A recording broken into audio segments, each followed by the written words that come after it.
আজ বিরিয়ানিটা জমিয়ে বানিয়েছিল বটে। অনেক দিন ধরেই দোকানে বিরিয়ানি খাওয়ার ইচ্ছে ছিল, সুযোগ হচ্ছিল না। আজ সেই আশা পূর্ণ হলো। হাত ঘড়িতে দেখলাম 9:30 বাজে প্রায়। মল থেকে বেরিয়ে বিশেষ কোনো যানবাহন চোখে পড়ল না। আর যে কটা আছে তাদের কে যে স্টেশনের দিকে নিয়ে যাবে কে জানে। আর গেলেও তো একগুচ্ছের প্যাসেঞ্জার না নিয়ে গাড়ি ছাড়বে না। অগত্যার কি করার, কোনো মতে একটা টোটোয় চেপে বসলাম। কোথায় যাবেন? স্টেশন। 100 টাকা খুচরো হবে তো? 100 টাকা? দাঁড়ান দেখছি।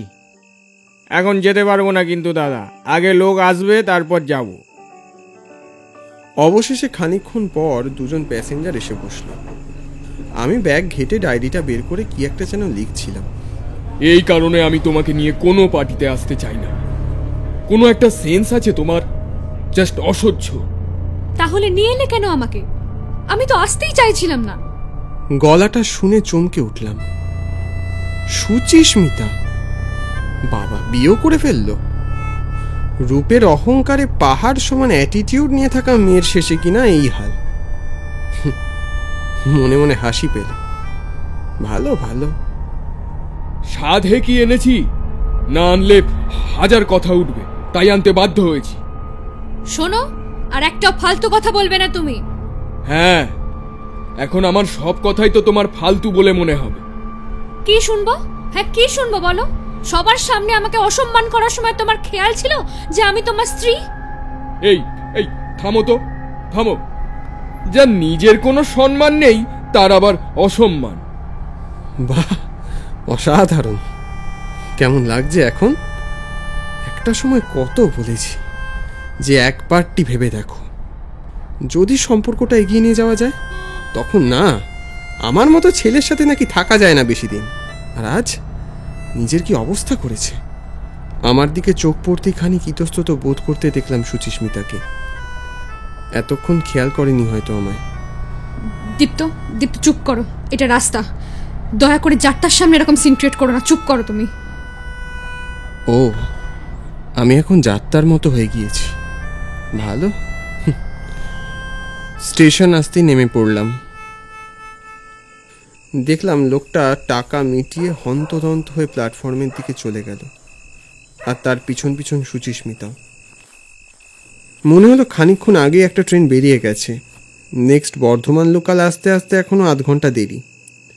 আজ বাড়ি ফিরতে ভালোই যে রাত হবে তাতে কোনো সন্দেহ নেই। প্ল্যাটফর্মে হাতে গোনা 2-4টে লোক, ফাঁকা স্টেশন। প্রায় 1.25 ঘন্টা পর ট্রেনের লাইনে ঘন কুয়াশায় দেখলাম হেডলাইটের ক্ষীণ আলো। মনে আসার আলো জাগলো।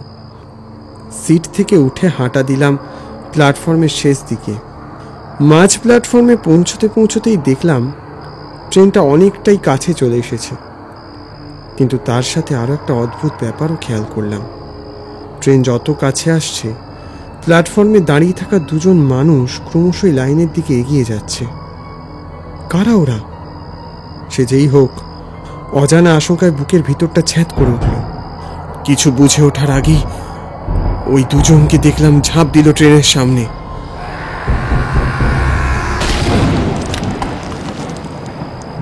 ট্রেনটা সজোরে ব্রেক কষে দাঁড়ালো।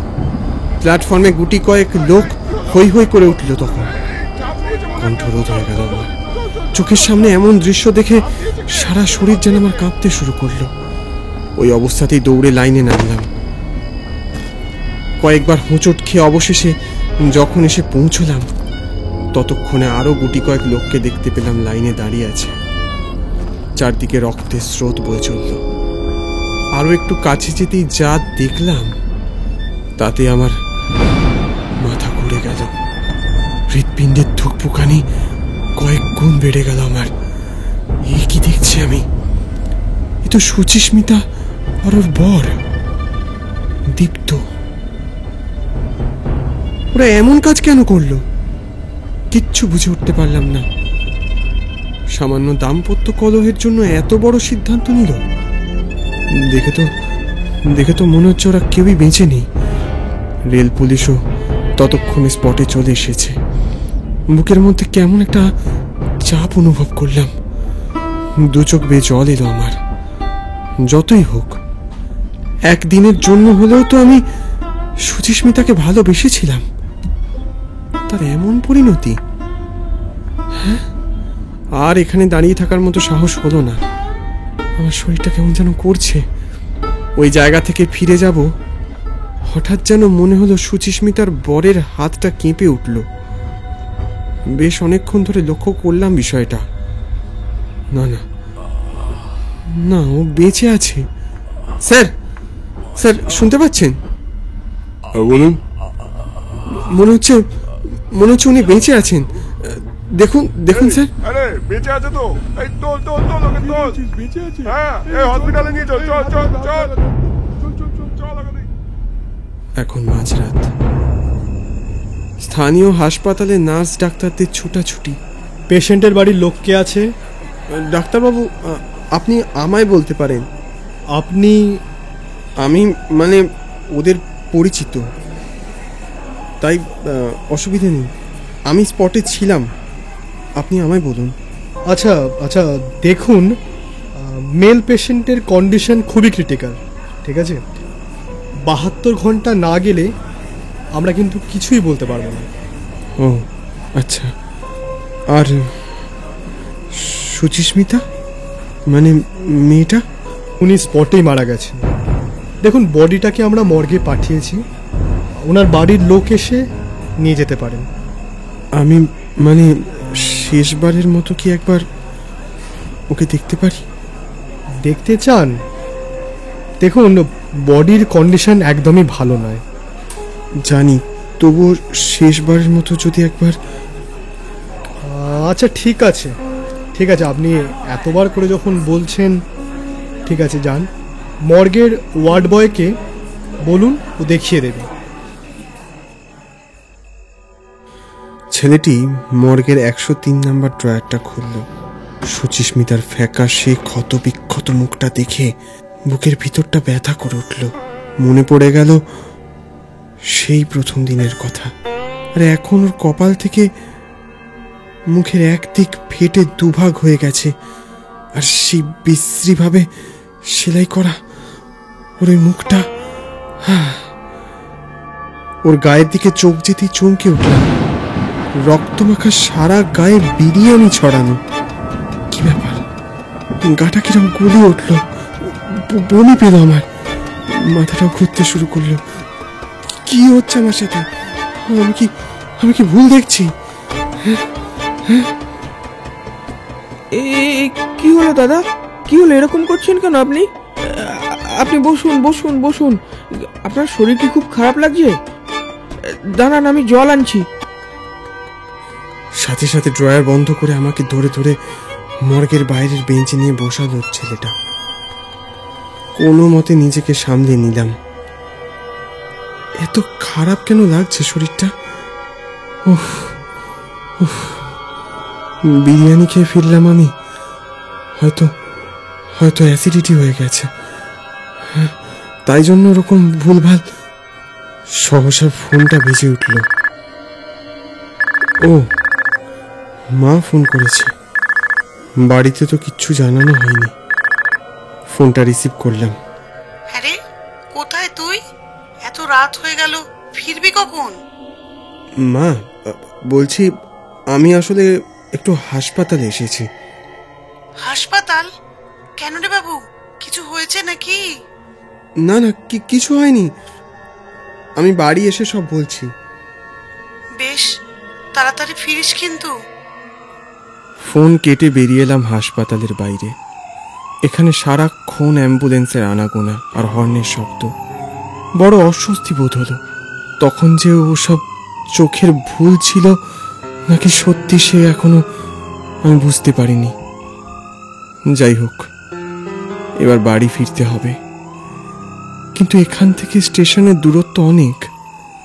শেষ ট্রেনটাও এতক্ষণে বেরিয়ে গেছে। তাহলে উপায়? মিনিট খানেক ভেবে মনে হলো এর থেকে বাস স্ট্যান্ডের দিকেই হাঁটা দিই।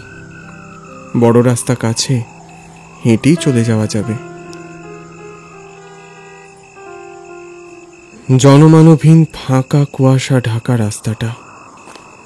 মিনিট 5 হেঁটে সেই বাস স্ট্যান্ডে এসে পৌঁছলাম। কুয়াশার চাদর মোড়ানো চারপাশ। বেঞ্চে গিয়ে একটু বসলাম। সারাদিনের ক্লান্তিতে হাঁপিয়ে উঠেছি আজ।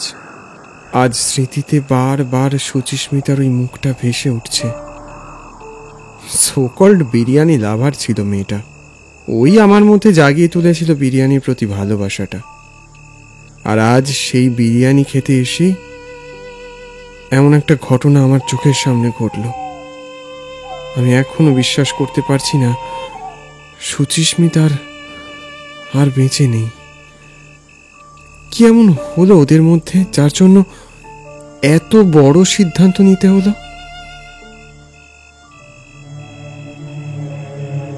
কখন যে চোখ লেগে গিয়েছিল বুঝিনি। হুঁশ ফিরল একটা বিকট হর্নের শব্দে।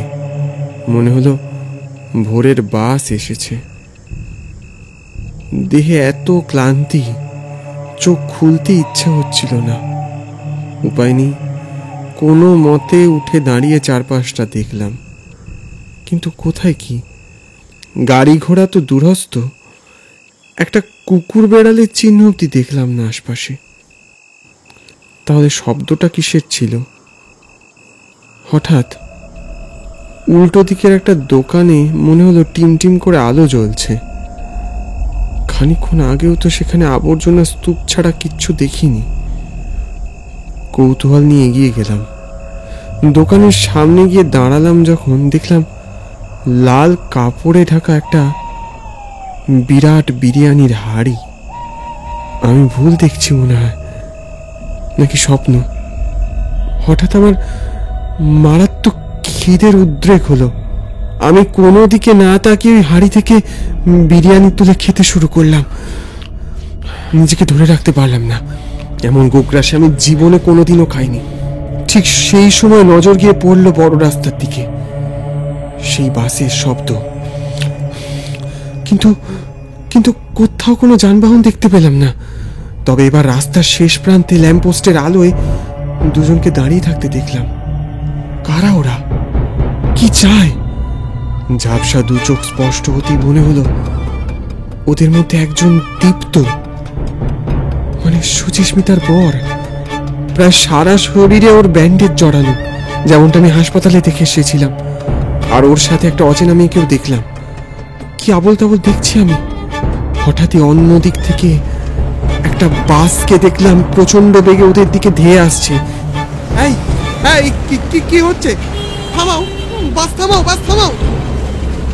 চুপ করে বিরিয়ানিটা খাও স্বপ্নময়, একটাও কথা বলো না। কত সুন্দর বেরেস্তার জাফরানের স্বাদ হয়েছে বলো। পাশে আবার কখন সুচিস্মিতা এসে দাঁড়ালো। ওর সেই ফ্যাকাশে ছিন্ন বিচ্ছিন্ন হয়ে যাওয়া রূপ, নীল হয়ে যাওয়া শরীর, এসব কি হচ্ছে? মুহূর্তে আমার চোখের সামনে ওই বাসটা ওদেরকে পিষে দিল। সাথে সাথে কুয়াশায় মিলিয়ে গেল বাসটা। হ্যাঁ, এই চারপাশের নিস্তব্ধতা ভাঙিয়ে সুচিস্মিতা অট্ট হাসিতে ফেটে পড়ল।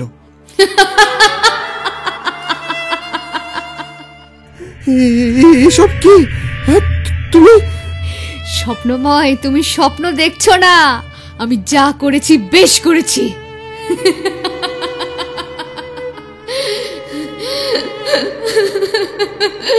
ঠিকই বলছি। ওই মেয়েটা দীপ্তর সো কল্ড পিএ নিশা। ওর জন্য দীপ্ত আমার উপর কত অত্যাচার করেছে তুমি জানো স্বপ্নময়। দিনের পর দিন ও আমার গায়ে হাত তুলেছে, আমাকে অপমান করেছে, অসম্মান করেছে। এমনকি আমাদের এতদিনের বৈবাহিক সম্পর্কের কোনো দাম ছিল না ওর কাছে স্বপ্নময়। অবশ্য তোমাকেই বা এসব বলে কি লাভ? তুমি তো আমার এমন অবস্থা দেখে আনন্দই পাচ্ছ। তুমি বিরিয়ানি খাও, জন্মের মতো বিরিয়ানি খাও, আনন্দ করো। এটাই তো চেয়েছিলে আমি অসুখী থাকি। তোমার ইচ্ছা পূরণ হয়েছে, দেখো। কি বলছো সুচিস্মিতা?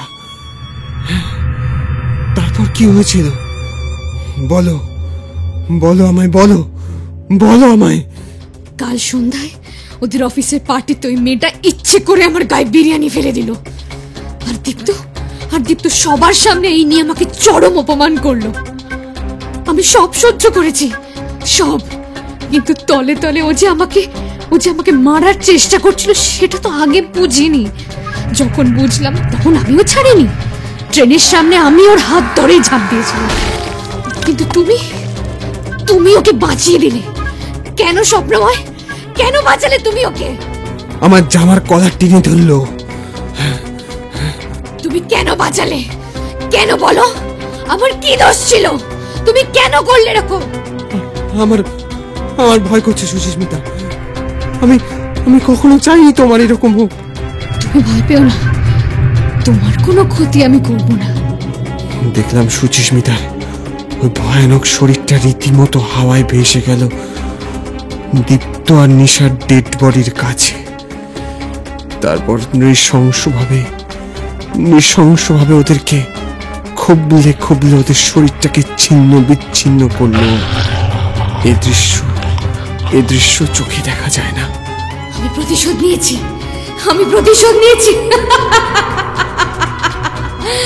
আমার প্রতিশোধ পূরণ হয়েছে স্বপ্নময়। আমি প্রতিশোধ নিয়েছি। তুমি চলে যাও এখান থেকে, চলে যাও। আর এক মুহূর্ত ওখানে না দাঁড়িয়ে ঘন কুয়াশায় আর অন্ধকারের মধ্যে দিয়ে দৌড়তে শুরু করলাম। যা যা ঘটলো এতক্ষণ ধরে সেগুলো সব সত্যি না মিথ্যে আমি জানি না, তবে সারা জীবনের মতো আমার বিরিয়ানি খাওয়ার স্বাদ ঘুচে গেল সে আমি বুঝতেই পারছি।